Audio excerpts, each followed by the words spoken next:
벌써 이제 사도행전이 28장 중에 오늘 27장입니다. 오늘과 다음 주 27장을 두 번 묵상하고, 그리고 나서 이제 28장을 한 4번 정도 더 말씀을 나누려고 합니다. 그렇게 하면 이제 사도행전이 다 맞춰지는데, 사도행전은 28장으로 끝나는 게 아니고요. 지금 우리 교회가 써가는 이 역사가 다 사도행전의 역사입니다. 오늘 이제 이 말씀을 준비하면서 인터넷에서 재밌는 글을 하나 봤어요. 그런데 아주 의미심장한 글이었습니다.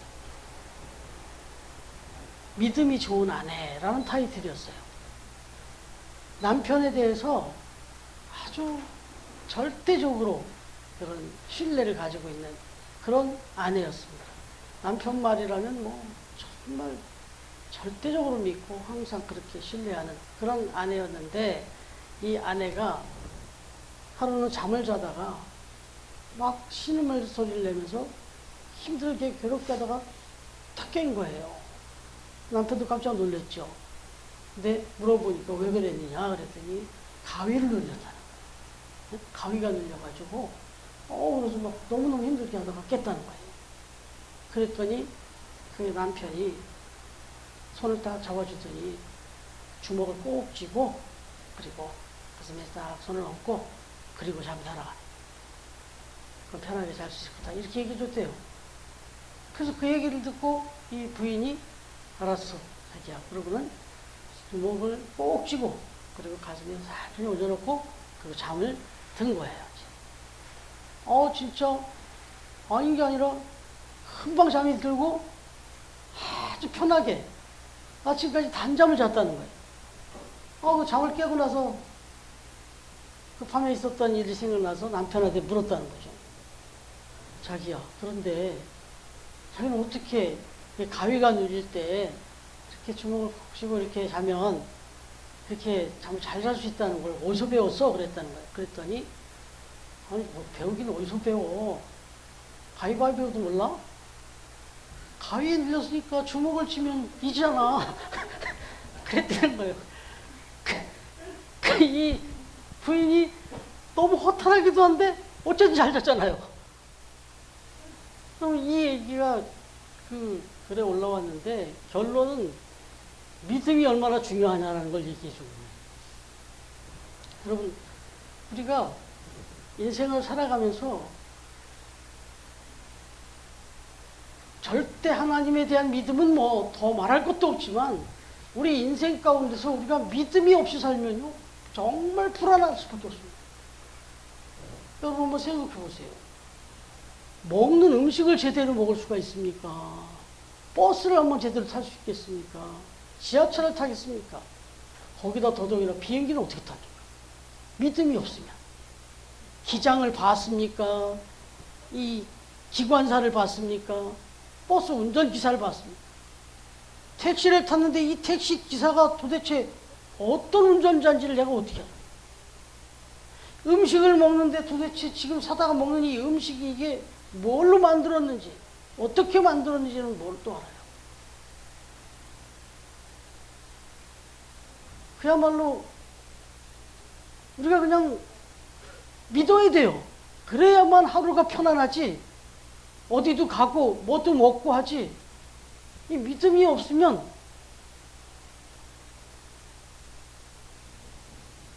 먹는 것도 입는 것도 자는 것도 어디를 이동하는 것도 안 됩니다. 여러분, 그래서 이걸 그냥 과학적으로 또 말씀을 드리면, 흔히 이렇게들 얘기하죠. 내가 눈으로 본 거, 내가 귀로 든 거, 내가 경험한 것만 믿는다, 이런 분들이 있어요. 보지 못한 거, 듣지 못한 거, 내가 경험하지 못한 건 믿을 수 없다 그러는데, 이게 얼마나 바보 같은 얘기인지는 제가 전에 칼럼에서 한번 얘기한 적이 있는데, 우리의 눈의 이 가시권이 이 땅에 지금 이 우주 공간에 우리의 삶 속에 빛의 종류가 100%가 있으면, 100가지가 있으면 우리 눈으로 볼 수 있는 건 5가지밖에 안 된답니다. 100%에 5%밖에는 우리 눈으로 직접 볼 수 있는 능력이 없대요. 너무 작은 것도 못 보고 너무 큰 것도 못 보고. 이게 우리 눈이에요. 그러면 귀는요. 너무 작은 소리 못 들어요.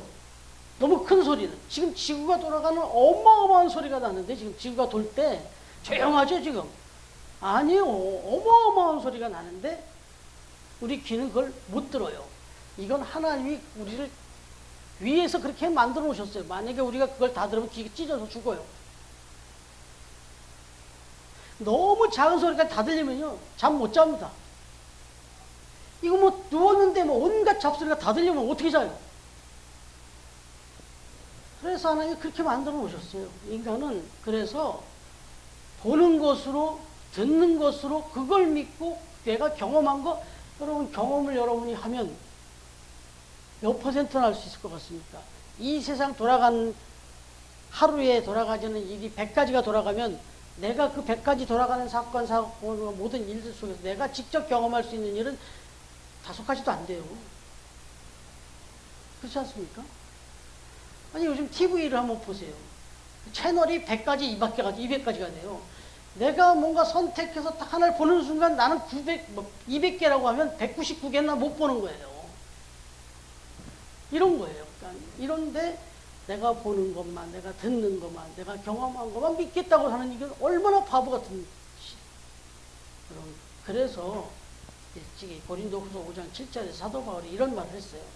이는 우리가 믿음으로 행하고 보는 것으로 행하지 아니함이로라 그랬어요. 내가 보고 듣고 이런 걸로 그걸 믿고 사는 게 아니고 믿음으로 사는 거다 이거예요. 그리고 이 믿음으로 산다는 것이 보고 듣고 경험하는 것으로 사는 사람보다 얼마나 큰 능력이 있느냐.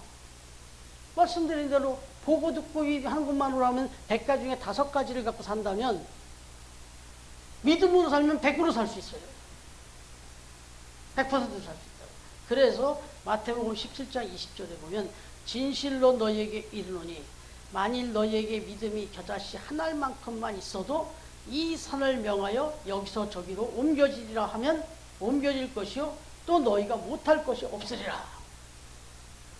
여기서 이 믿음이 뭐예요? 세상적인 뭐 기사를 믿고 음식을 만드는 사람 믿는 그런 정도가 아니라 온 땅을 창조하시고 주관하시는 그 하나님을 믿는 믿음만 하나 있다면, 그래서 우리 겸손하신 분들 좀 믿음이 참 부족해요, 믿음이 작아요 그러는데 걱정 안 해도 돼요. 믿음이 있기만 하면 돼요. 믿음이 얼마나 크냐 작으냐 이거보다 더 중요한 건 믿음이 있냐 없냐예요. 그런데 우리 처음 가족들 믿음이 다 있어요. 그래서 오늘도 이 자리에 나와서 예배하는 겁니다. 그러니까 이 믿음만 있다면, 어떤 믿음? 하나님에 대한 믿음만 있다면 이 세상 그 어떤 것으로 보고 뭐 듣고 뭐 경험하는 것에서 아무리 절망이고 아무리 뭐 어떤 상황이 벌어져도 걱정 안 되는 거예요. 왜? 하나님이 계시니까. 내가 하나님을 믿으니까. 그 얘기예요 이게.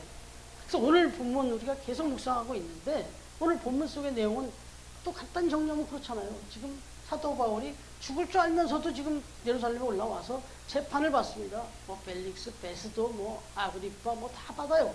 그럼에도 불구하고 나는 로마에 가야 된다. 그러니까 나는 저 황제에게, 가이사에게 재판을 받겠다. 당당하게. 그리고 거기 모여있는 사람들을 안타깝게 여기고 불쌍히 여기면서 그렇게 재판을 했어요. 그런데 어찌됐든 외적인 모습은 가장 초라하고 또 정말 부족해 보이는 사람이 사도 바울이었죠. 그런데도 당당했어요. 그리고는 오히려 여러분들이 나와 같이 되기를 원한다. 아니 하나님 저 사람들이 제발 깨달아서 나와 같은 사람이 되기를 원합니다라고 기도까지 했어요. 근데 오늘은 내용을 보니까 이젠 배를 타고 이제 호송을 당하고 있습니다. 그런데 율리오라는 사람이 이제 백부장이 이제 그걸 맡아서 데리고 가는데 또 보니까 뭐 율리오라는 백부장이 또 아주 또 선심을 써요. 그 중간중간에 또 베풀어 주잖아요. 그냥 바울 보고 친하고 좀 그렇게 좀 만날 사람 있으면 만나라. 왜 그랬을까요? 바울이 그곳을 다 사실은 전도하러 돌아다녔던 것이니까 가는 곳마다 귀한 사람들이 다 있었어요. 그걸 둘러보래요 또. 가서 인사하고 대접도 받고 그러네 또. 어찌됐든 이게 하나님이 하시는 일이지 이게 사람이 하는 일이 아니죠. 그 와중에 죄수의 신분을 얻고 사실은 쇠사슬에 감겼을 수도 있는 것이고 호송당하는데 도망갈까 봐 어떻게 하겠어요. 이 배 지금 아드라무떼오노라는 이 배 범선 이 배에 싣고 가는데 이 배에 사실 죄수들만 실는 것도 아니고요. 일반인들도 실려 있었어요. 같이 가니까 더더욱이나 죄수로 지금 재판을 받기도 데려가는데 어떻게 했어요? 분명히 그렇게 자유롭지 않은 상태로 가고 갈 수가 없어요. 그러니 그 문 앞에서 정말 더 초라했어요. 그 재판장 앞에 서 있을 때도 초라했지만 이런 배를 타고 가는데 거기서 또 죄수에 그 사람을 다 얼마나 흉악한 죄인으로 갔겠어요? 그렇게 그런 아주 초라한 상황에서 가고 있는데 그래도 하나님이 또 위로하십니다. 그렇게 처참한 상황에 있어도 많은 사람 아니에요. 여기 보니까 아리스다고라는 사람이 나와요. 그렇죠? 19장 29절에 보시면은 이 아리스다고가 어떤 사람이냐면 에베소에서 소동이 일어났을 때 바울이 피신해 가는 중에 대신 잡혀서 옥을 치렀던 그런 사람이에요. 그러니까 그만큼 이 아리스다고는 동역자였고 계속 함께 했던 사람이에요. 근데 이 사람이 지금 여기 같이 있다고 그러잖아요. 아리스다고. 여기 저 누가 아리스다고가 함께 두 기구가 그리고 지금 제가 벌써 말씀을 해버렸는데 1절과 2절에 보면 뭐라고 표현하고 있어요? 첫 시작이 우리라고 그러죠. 우리. 이거 힌트 한번 드렸죠. 이걸 누가 썼어요? 사도행전을? 누가가 썼잖아요. 근데 누가가 우리는 이렇게 나온단 말이에요. 지금 여기서. 그러면 이 얘기는 사도 바울과 지금 누가 같이 가고 있어요? 누가가 같이 가고 있는 거예요. 그러니까 아리스다고 누가 이런 사람이 그림자처럼 사도 바울 혼자 외롭게 보내지 않았어요. 근데 많은 사람도 아니에요. 많은 사람도 아닌데 중요한 사람들이 따라가요. 계속. 이런 사람들을 나중에 다 잊지 않고 사도 바울이 회고록에서 쓰잖아요. 그래서 사도 바울이 이 기록한 이 복음, 이 서신서나 이런 곳에서 등장하고 있는 이름만 70여 명이에요. 가는 곳마다 곳곳에서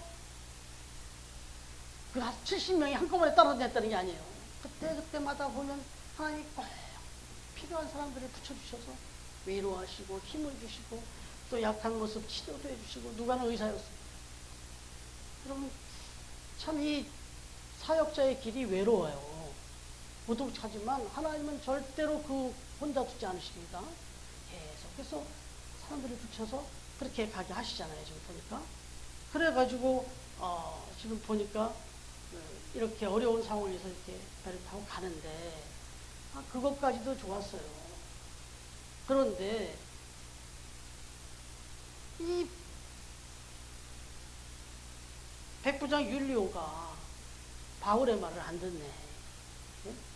이 상황을 보니까 지금 일단 출발은 했지만 그 항해하는 과정을 쭉 보니까 사도 바울이 볼 때 그 자연의 어떤 그 흐름이나 이런 그 파도나 바람이나 특히나 범선이니까 바람에 의지해서 가는 그런 배인데 여러 가지를 보니까 사도 바울이 볼 때 이건 지금 자연을 통해서 하나님의 음성을 듣는 거예요. 사도 바울은 천지가 다 하나님이니까 그래서 하나님이 동행하시며 또 이 자연 하나까지 다 만져주시는데 자기가 아무리 봐도 이거는 계속 이 항해를 했다가는 위험할 것 같다는 생각이 들었어요. 여기에는 계시도 있어요. 하나님의 계시도. 그러니까 기도하는 사람입니다. 그래서 그 얘기를 했단 말이에요. 근데 그 미양이라는 곳에 도착할 때도 어렵게 도착했는데 여기서 좀 쉬었다가 겨울을 나고 가는 게 모두에게 나을 것 같습니다. 이거는 사도 바울이 내가 가다가 나 죽으니까 그렇게 하지 말라는 뜻도 아니에요. 죽음을 각오는 이미 넘어섰어요. 그 사람들이 안타까웠어요. 여기 많은 사람들이 다 죽을까봐. 그래서 이야기를 했는데 그냥 율리오가 누구 말을 들었다 그래요? 누구 말을 더 들었다 그래요? 사도 바울 말이 아니라 선장과 선주의 말을 들었다. 그래서 사도 바울 얘기를 안 듣고 그냥 베닉스 쪽으로 가서 쉬자 하고 그냥 출발했다는 거 아니에요. 그리고 또 많은 사람들도 다 그렇게 하자고 막 아우성을 쳤고. 여러분 이게 그냥 보면 상식적이죠. 그냥 딱 액면으로 보면 아니, 율리오가 합리적인 사람이죠. 아니, 바울이 뭐 배를 몰아봤어요? 뭐 선장과 선주말 듣는 게 당연하잖아요. 이게 바로 경험이에요. 네? 이게 보고 들은 그거라고. 근데 이렇게 판단하는 율리오는 선장과 선주 말을 듣는 게 맞아요. 그런데 사도 바울은 지금 경험과 뭐 이걸로 하는 게 아니죠. 뭐로 이 얘기를 하는 거예요? 여기서 지내고 가는 것이 모두에게 좋을 것 같다라고 하는 말은 믿음이에요. 이건 이 선장과 선주, 율리오가 볼 수 없는 것, 들을 수 없는 거를 사도 바울은 보고 있는 거예요. 그래서 사도 바울이 그 믿음으로 이야기를 한 거예요. 권면한 거예요. 근데 뭐 이 사람들이 믿음이 있습니까? 그러니까 말을 안 듣죠. 그러니까 자기 멋대로 그냥 가죠. 그러니 결국 어떤 일을 만나니까? 이 유라굴로라는 엄청난 태풍을 만나잖아요. 그 이 태풍을 만나가지고 다 죽게 생겼잖아요, 지금. 여러분, 여기서 이제 조금 더 말씀을 드리면, 이 누구의 말을 듣느냐? 내가 인생을 살아가면서 어쩔 수 없이 조언도 구하고, 또 도움도 구하고, 또 지혜를 구해야 되잖아요. 내가 어떻게 다 판단하고 내 지식으로 살아요. 그래서 다른 사람 이야기도 듣고 하는데, 어떤 사람의 얘기를 가장 좀 귀 기울여 들으셔야 되겠느냐. 여러분들한테 감히 말씀드립니다. 사도 바울은 나와 같이 되기를 원한다. 다시 말하면 믿음의 사람의 얘기를 듣는 게 최고예요. 누군가가 대화하는 가중에서 뭔가 만나서 뭔가 무슨 중요한 결정을 해야 될 때 누구를 말을 들어야 되느냐? 적어도 나보다 믿음이 좀 나은 사람, 나보다는 믿음이 좀 나은 사람 얘기를 들으면 돼요. 그냥 나보다 지식이 많은 사람, 나보다 경험이 많은 사람 얘기 들으려고 하지 마시고 나보다 믿음이 좀 나은 사람. 그럼 좀 부끄럽지만 여러분들 앞에서 여러분들이 같이 뭔가를 고민할 때 여러분들보다 믿음이 좀 나은 사람한테 물으려면 이 중에서 누구한테 묻는 게 제일 가장 좋을까요? 이거 뻔한 거 아니에요? 왜 오늘 이 말씀 주시는지 정확히 아셔야 돼요. 이거 아니에요? 제가 감히 말씀드리는 게 아니라 저는 지금 김승만이한테 물어보라는 얘기가 아닙니다. 김승만은 선보임 있을 때 물어볼 게 많아요.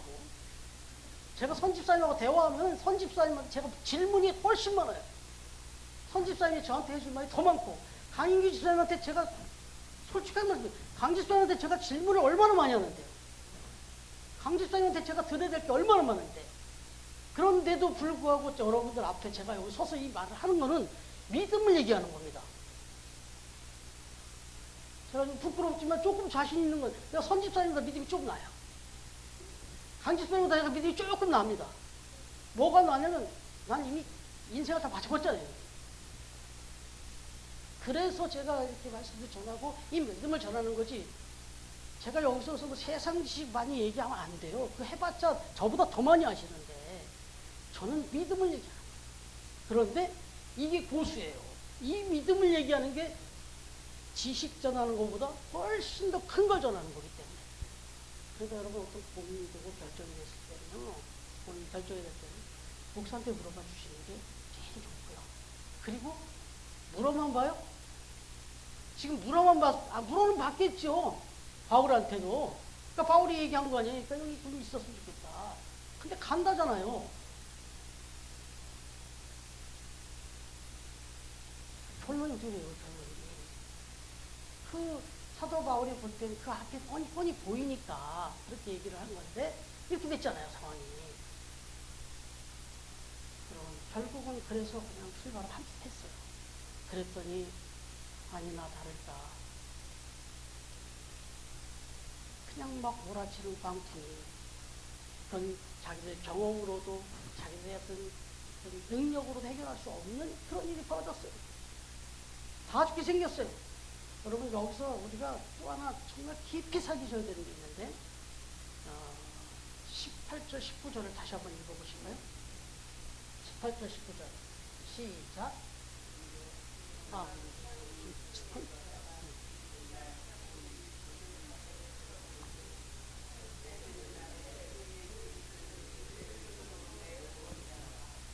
예. 여기 18절, 19절에 보니까 우리가 풍랑으로 심히 애쓰다가 이튿날 사공들이 짐을 바다에 풀어 사흘째 되는 날에는 배의 기구를 그들의 손으로 내버리니라.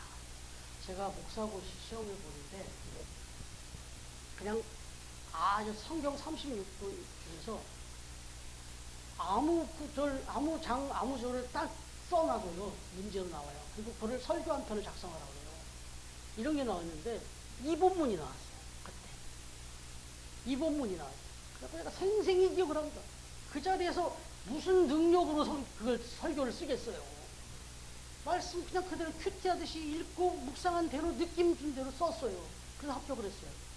근데 그때 제가 뭐라고 썼냐면, 적어도 지금 이 선장이나 뭐 여기 사공들, 그리고 또 그 배에 탄 사람들이 지금 여기 막 기구나 여기 지금 뭐 짐, 이거 왜 가져갔을까요? 기구가 왜 필요했을까요? 그건 우리가 안전하게 항해하기 위해서. 그리고 내가 항해해서 가는 동안, 그리고 가서 또 써야 될 거, 먹어야 될 거, 다 챙겨간 거잖아요. 그래서 내 손으로 때로는 막, 뭐, 여행 어디 한다 하면 이거 가져갈까 말까 하다가 가져간 거잖아요. 다 이거 가면 써먹을 수 있어요. 이것도 꼭 필요할 것 같고. 이래서 저래서 다 꼭 필요해서 들고 간 거예요. 무거워도 그렇게 끙끙 들고 간 거라고. 그리고 그 기구들이 그 배에서 좀 걸지럭거려도 이 배 안전을 위해서 꼭 필요하니까 갖고 잡은 거라고. 그런데 그게 뭐가 돼요, 지금? 짐이 되고 있어요. 장애가 되고 있어요, 그걸 쥐고 있다면 죽어요, 지금. 그걸 다 버려야지만 사는 상황이 벌어져요. 이게 뭐예요? 이거 있어야만 산다고 챙겨갖고 갔는데, 그거 가지고 있으면 죽어요. 여러분, 이게 역설이에요, 이게 인생의 역설입니다. 지금 여러분들이, 난 이거 없으면 안 된다. 난 이거 꼭 써요. 그 중에 하나가 돈일 수 있고, 그게 어떤 게 배움일 수 있고, 그게 어떤 뭔가 건강일 수 있고, 막 스스로 생각하는 게 있을 수 있어요. 이거 없으면 안 된다. 이거 꼭 돼야 된다. 근데 어떤 결정적인 순간은 그것 때문에 죽어요. 그거 다 버려야 돼요. 지금 이게 그겁니다. 이 얘기를 썼어요. 그러면서 제가 그 예를 들었는데 솔직히 기억이 안 나네요. 뭐 사공 얘기예요. 이 배를 건너 왔다 갔다 하는 사공인데, 처음은 좀 제가 기억 더듬어서, 오늘 이걸 준비 안 한 건데 생각나서 그냥 말씀드립니다. 3명의 선비가 탔다는 거예요. 이 배를 강을 건너는 사공을. 그랬더니 그 한 사공은 그 사공한테 어떤 뭐 철학적인 얘기를 막 하더래요. 철학적인 얘기를 막 한 선비가 자랑하려고 했겠지. 들으라고. 그러니까 이 사공이 그 사공한테 이제 얘기를 하는 거 만만한 게, 나머지 두 사람한테 들으라고. 그랬더니 철학의 철자도 모르죠, 사공이. 그러니까, 아유, 당신은 뭐 인생을 좀 이렇게 뭐 진짜 못 살았구만. 이 정도 철학은 좀 알고 지내야 되는데, 이렇게 얘기했어요. 그러니까 듣고 있던 또 한 사람이 또 자기가 했던 그 기능, 자기가 했던 그 살면서 했던 그거를 막 자랑을 하더래요. 그러면서 사공한테 묻더니까 사공이, 저는 잘 모르겠는데, 아이고, 이런 것도 못 배우고 어떻게 살았나? 그러면서 또 쩌쩌쩌 하더래요. 그러니까 또 한 사람이 막 재산을 자랑하더라는 거예요. 자기가 뭐가 있고 땅이 없고 설명 좀 하더래요. 그러더니 사공 보고 돈은 좀 모아놨나? 그러더니, 아유, 저는 모아놓은 게 아무도 없습니다. 그러니까, 아이고, 인생을 참 불쌍하게 살았구만. 이랬다는 거예요. 그러고 갔는데, 조금 가다가 갑자기 그냥 막, 여기도 막 갑자기 막 생각지 않던 막 요동이 치고 막 이러면서 다 빠져 죽게 생겼더라는 거예요. 난리가 났다는 거예요. 그러니까 이제 이 사공이, 선배님들 빨리 옷을 벗으시고 수영할 준비를 하세요. 막 이렇게 했다니까. 전부 다 하는 소리가, 나 우리 수영 못해. 그러더래요. 셋 다. 그러니까 이 사공이 쭈쭈쭈하면서, 아니, 그래, 지금까지 살아오면서 물속에 들어가서 죽을지도 모르는데, 언제 이런 일 당할지 모르겠는데, 수영 하나도 못 배워놨어요? 인생 헛살았구만. 이랬다는 거예요. 이걸 제가 썼어요, 저거다가. 이게 생각이 나가지고. 그랬더니 합격했어요. 그 최정화신 목사님이 그거 다 했나 봐요. 여러분 어떻게 생각하세요? 지금 여러분들이 뭐 돈을 모으고 건강을 챙겼고 뭘 했어요. 다 막 어떤 능력을 갖추고 자격증을 10개를 땄고 막 했어요. 그랬는데 가장 중요한 게 뭔데? 죽으면 끝인데. 언제 죽을지도 또 모르는데. 그래서 제일 중요한 건 뭐예요? 믿음이에요.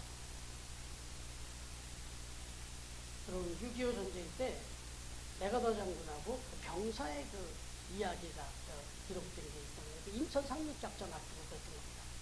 인천 상륙전 앞에서 병사는 그랬다는 거죠. 안 됩니다, 거기는. 또 가서 또 점검을 해봤겠지. 거긴 도저히 상륙할 수 있는 게 아니에요. 이 밀과 썰물 차이가 어마어마합니다. 거긴 절대로 그쪽으로 상륙한다는 건 다 죽습니다. 뭐 전투가 문제가 아니라 상륙조차도 어렵습니다. 그리고 그런 대로 상륙해서 뭘 한다? 안 됩니다. 그랬더니 메가더 장군이 그랬다는 거예요. 그래, 자네 잘 봤어. 그렇기 때문에 가능하다는 거야, 그랬다는 거야. 그렇기 때문에 가능하다는 거야, 그랬다는 거야. 그렇기 때문에 북한군은 우리가 그쪽으로 들어올 거는 일도 생각 안 하고 있어. 그렇기 때문에 우리가 거기 상륙만 하면 끝나는 거야. 이렇게 됐다는 거예요. 그래서 저도 거기 그 월미도 쪽을 가본 적이 있는데 그 병사들이 거기를 얼마나 험난하게 얼마나 목숨을 걸고 상륙했는지를 보여준 조형탑도 있더란 말이죠. 그렇게 힘들지만 그걸 통과하면 그 앞에는 그냥 무인지경입니다. 그럼 이게 무슨 눈일 것 같습니까? 믿음의 눈이에요. 믿음의 눈. 확신, 믿음. 이걸로 봐야만 그게 보여요. 우리가 인생을 살아가면서 풍랑 없이 아무 일 없이 그렇게 잘 살면 너무 좋잖아요. 근데 인생의 크고 작은 그 풍랑 없는 인생이 어디 있습니까? 다 있죠. 더 기가 막힌 거는 제가 경험한 풍랑이 100인데 그 100 때문에 괴로워하는 거를 풍랑 제가 보니까 1도 안 돼. 한 5도 안 되는 풍랑 앞에서 제가 100을 겪을 때 그 고민을 똑같이 하고 있더라고요. 이분이. 그러면 아이고 그 5 가지고 무슨 그걸 갖고 고민해 이렇게 말하십니까? 아니에요. 그 사람한테는 그게 저처럼 똑같이 100처럼 느껴져요. 그러면 그런 거예요. 제 얘기는 뭐예요? 누구나 다 그런 고민과 고통과 괴롭게 살아요. 근데 그때 정말 필요한 게 뭐가 있을까요? 믿음입니다. 그 믿음은 하나님이에요. 이 하나님에 대한 절대 믿음만 있으면 믿음이 많고 적고가 아니라 있기만 하면 그 앞에 있는 게 문제가 아니에요. 오히려 그걸 밟고 건널 수 있는 디딤돌로도 삼을 수가 있다. 이겁니다. 이제 이 사도 바울이 그 믿음을 어떻게 표현해주고 있느냐. 그게 이제 우리가 믿음이 있는 사람으로서 닮아야 될 부분이에요. 뭐냐? 21절부터 24절까지 나오는데 21절에 한번 같이 읽어볼까요? 21절 시작.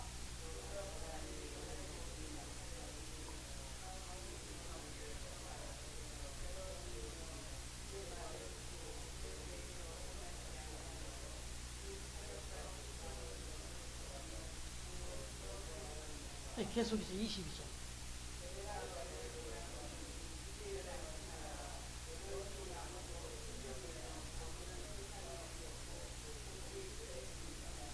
아멘. 여러분 이게 뭔 말 같아요? 말은 안 들었어요. 그래서 결국 이 어려움을 겪었어요. 이 상황에. 근데 뜬금없게 그 어려움 당하기 전에는 조심하라 안 된다 그렇게 안 된다 막 얘기를 했어요. 근데 막상 그냥 그렇게 말을 안 듣고 그렇게 돼버렸잖아요. 그러고 나니까 그 수렁에 빠져 있으니까 그때서야 사도 바울이 뭐라고 해요? 안심하라. 내가 뭐라고 했느냐. 나는 다 알고 있었다. 이런 일이 벌어질 줄 알았다. 그러나 이 일을 좌지우지하시는 분이 하나님인데 그 하나님이 내게 말씀하셨다. 한 생명도 상하지 않을 것이니까 안심하라. 두려워하지 마라. 말씀하셨다. 이건 기도했다는 얘기예요. 그 지경에서도 이 사람들은 막 가지고 있던 집 내버려버리고 기구 버려버리고 막 자기들이 이거 아니면 못 산다고 했던 거를 막 이거 없으면 큰일 난다는 거를 다 버리면서 발버둥 치고 있을 때 사도 바울은 기도했어요. 그랬더니 참 안타깝지 않냐? 걱정하지 마라. 내가 다 지켜줄 거야. 왜? 너는 반드시 로마에 가야 돼. 내가 너랑 함께 하니까 걱정하지 마. 저 사람들은 네 덕에 살아. 이거예요. 그래서 사도 바울이 뭐라고 그러죠? 23절부터 25절까지 시작. 내가 속한 바 곧 내가 섬기는 하나님의 사자가 어젯밤에 내 곁에서 말하되 바울아 두려움 말라. 네가 가이사 앞에 서야 하겠고 또 하나님께서 너와 함께 항해하는 자를 다 내게 주었다 하였으니 그러므로 여러분이요 안심하라. 나는 내게 말씀하신 그대로 되리라고 하나님을 믿노라. 아멘. 여러분 이겁니다. 이제 제가 여러분들 앞에서 이렇게 여러 가지 부족합니다. 지식도 건강도 물질도 여러 가지 부족한 부분이 있습니다. 그런데도 여러분 앞에만 서면 목소리를 높이고 강하게 이야기하는 것은 믿음 때문입니다. 확신이 있기 때문에 그 믿음 그 확신 갖고 말씀드리는 거예요. 안심하라. 나는 내게 말씀하신 그 하나님 말씀대로 그대로 되려고 믿는다. 나는 하나님을 믿는다. 여러분 이 말씀의 선포가 너무너무 중요하고요. 그래서 저는 이 말을 합니다. 설교를 합니다. 그래서 보람이 있고 정말 자랑스럽습니다. 그리고 어느 목사님이 그랬는데 여기 선집사님 한 분만 앉아있어도 저는 목소리가 이보다 더 높아지면 높아졌지 안 낮아집니다. 왜요? 너무 중요하니까. 선집사님 한 분이라도 저하고 같이 마음을 같이 되면 가니까. 그럼 하나님 그거 하라고 저를 세워놨습니까? 여러분 보세요. 이게 의학계에 다 나와요. 하나님이 얼마나 과학적인 하나님이죠. 그렇게 만들어놨으니까 말씀하시는 거예요. 뭐라고 그러면 이 말 한마디가 내 신체에 어떤 영향을 미치느냐. 이게 의학계에서 이 뇌 속에 있는 언어중추신경이 있는데 이게 우리 모든 신경계를 지배한다라는 그리고 다스린다라는 것이 이게 정설로 받아들여지고 있다는 거예요. 쳐보세요. 이 언어중추신경이 우리 모든 신경계를 다스린대요.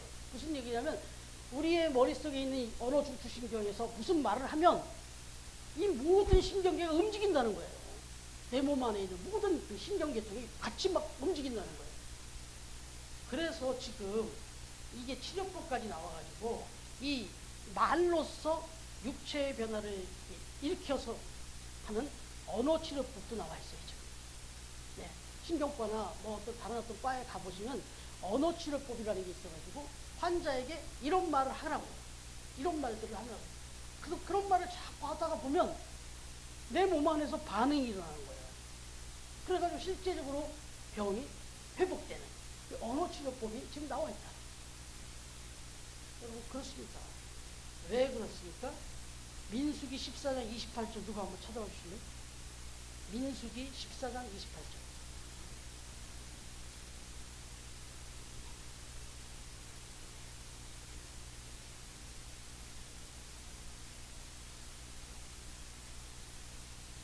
민수기 14장 28절. 네, 찾으셨어요? 네, 읽어주세요. 더 크게. 네.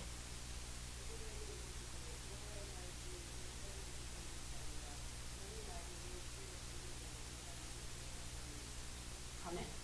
그럼 중추신경, 언어중추신경 정도가 아니에요. 내가 말한 거를 내 뇌가 듣고 그다음에 모든 신경계를 이렇게 다스리는 정도가 아니라 내가 말을 하면 하나님이 들으시고 하나님이 그대로 행해 주시겠대요. 이건 중추신경 정도가 아니에요. 그래서 여러분들 제가 늘 말씀드리는 건데 이렇게 기도실에 들어와서 기도하는 것만 기도가 아니에요. 평상시에 남편과 아내가 대화하는 대화도 그리고 자녀하고 하는 대화도 다 기도예요. 왜? 하나님 다 듣고 계십니다. 그래서 자녀한테도 웬만하면 축복하시고 정말 속이 뭉들어지고 막 터져도 축복하시고 그리고 또 아내에게 남편에게도 웬만하면 저도 그런 거 지금 훈련이 지금도 훈련하고 있는 사람이니까 그러나 어쨌든 그렇게 하려고 노력한 사람이기 때문에 말하는 거예요. 그래서 완벽하다는 뜻으로 말씀드리는 게 아니라 하나님 듣고 계십니다. 사실은 이런 의미에서는요 우리가 의식을 못해서 그렇지 나는 기도 시간이 너무 짧다. 난 기도를 별로 못한다. 아니요. 하나님 보실 때는 아침에 일어나서 저녁 주무실 때까지 하신 모든 말이 다 기도예요. 말 그대로 쉬지 말고 기도하는 거예요. 쉬지 않고 우리 기도하고 있어요. 내가 기도하고 있다는 생각을 못 해갖고 기도에 어울리지 않는 말을 해서 그렇지. 여러분, 하나님은 히브리서 11장 6절에서 믿음이 없이는 하나님을 기쁘시게 못한다고 그랬어요. 하나님은 하나님에 대한 이 믿음을 가져줄 때, 저와 여러분 때 너무 기뻐하세요. 하나님을 정말 인지하고 믿을 때. 적어도 우리 사랑하는 처음 그랬던 하나님 말씀에 대한 절대적인 믿음으로 또 제 믿음의 말을 과감하게 선포하면서 그렇게 하나님을 기쁘시게 날마다 승리의 삶을 살아가는 그런 청년의 되기를 주님의 이름으로 축원합니다.